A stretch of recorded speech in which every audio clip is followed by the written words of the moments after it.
Long ago, 3 children were born into a world ill-suited to their nature.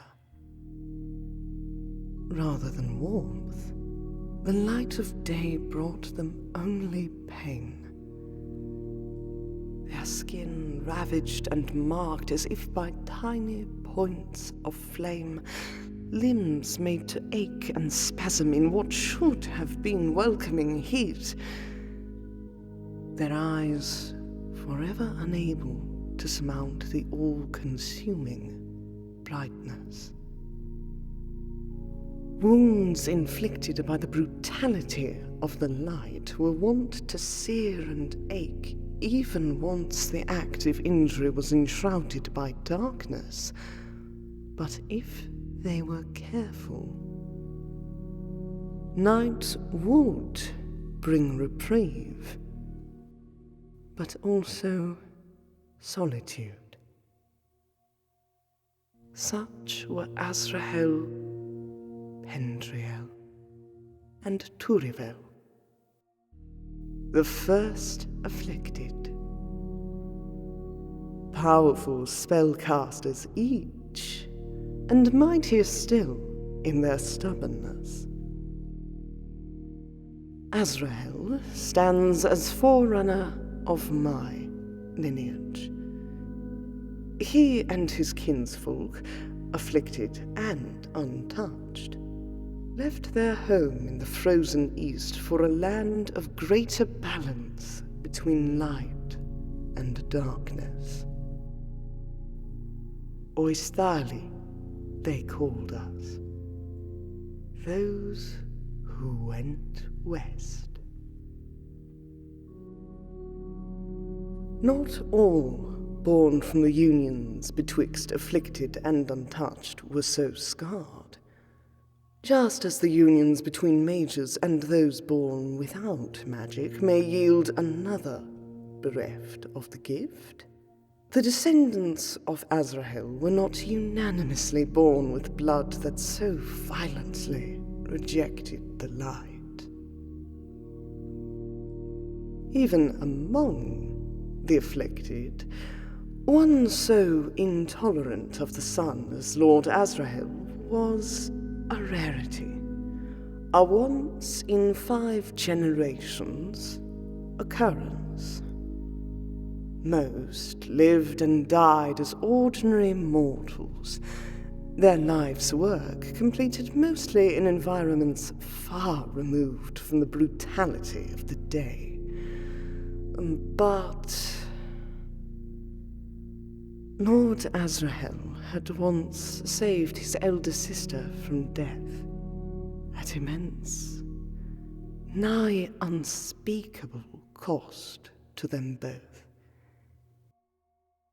In a singular instant, a singular act of self-actualization taken to its utmost extreme, they broke and remade the laws of energetic perpetuation anew. Each was left forever altered by the rite they had inadvertently birthed. The might of their blood rendered them unsated by all but sanguine sustenance, yet freed from the bounds of time, of disease, and even from some of the burdens they had known since birth. Yes, dear visitor, Azrael and Turivel were the first of the vampiric condition. Not by virtue of their affliction, but by a bond so desperate as to rewrite their realities ever after. Pendriel called her sister eastward, and there they are both believed to have remained. Unto what end, none can tell. In youth, I knew only one who bore both afflicted blood and unending life. My great-great-great-grandfather, Selvaric. I was what he had labored toward for over a century.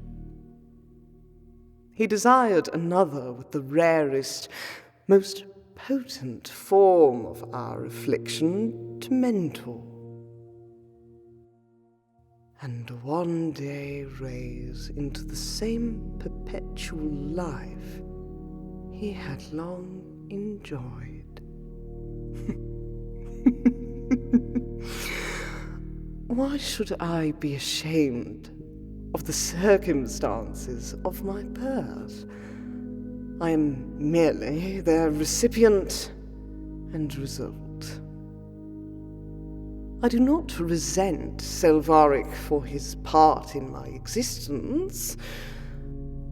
I am glad to live, and to know what of this world's delights are yet available to one such as me. Yet, I do resent his cruelty in my earliest years. Azrahelian magic requires willing and informed consent. The practice is brought unto afflicted children in my mortal lifetime did not, for they were not of Lord Azrael's make. I do not care to speak more of them, but know that their absence from my records causes the loss of nothing except generational agony. Such anger is not my wont. I have not spoken of that time in over a century. I do apologize, visitor. I had forgotten that certain scars of mine may yet ache when disturbed.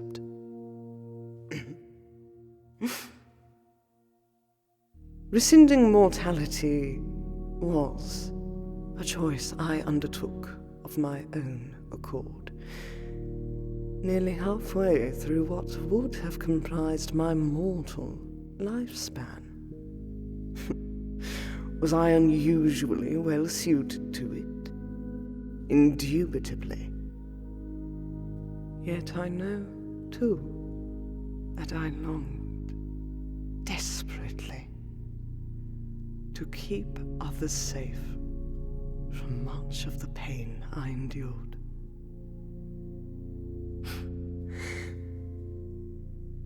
By the time of my birth, the afflicted were a small minority of House Westerly's population. Our presence evoked fear, yes, but also envy. Others struggled to comprehend the agony of daylight, why we so often were left nigh immobile even after the sun had set, and yet longed for the potency inherent to our bodies' magical channels. Those left untouched by our affliction could yet attempt the rite of perpetuation, and thus attain immortal life. But such an act required both the reshaping of their makeup to curse them with our intolerance to light, and then bestow the rejection of mortality they so coveted. Most beyond the afflicted could not survive the first phase of the rite. I witnessed only 2 of the untouched attempt it, but remnants from a lifetime of being kissed by sunlight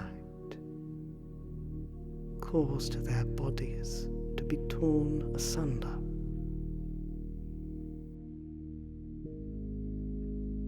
My own ability to persist in this world, beyond the bounds of mortality, is something that I recognize as a curiosity. I do have a certain curiosity of my own, one that I suspect you will be able to sate. Rest assured that it is not sanguine in nature. There is a certain subset of information that my own records and memories currently lack, but that I know almost certainly predates your lifetime. So, we must needs put our trust in the scholars of the not-too-distant past. In the oldest quarter of town, there is a weathered, inconspicuous store of books. A specialized library I once frequented before its prior operator passed. It no longer maintains any nighttime hours of operation. As you may now more completely understand, this presents a good deal of frustration. If you could venture there and procure a volume of Historic de Magia, that should, if my calculations are correct, be dated for 873 AR, I would be most grateful.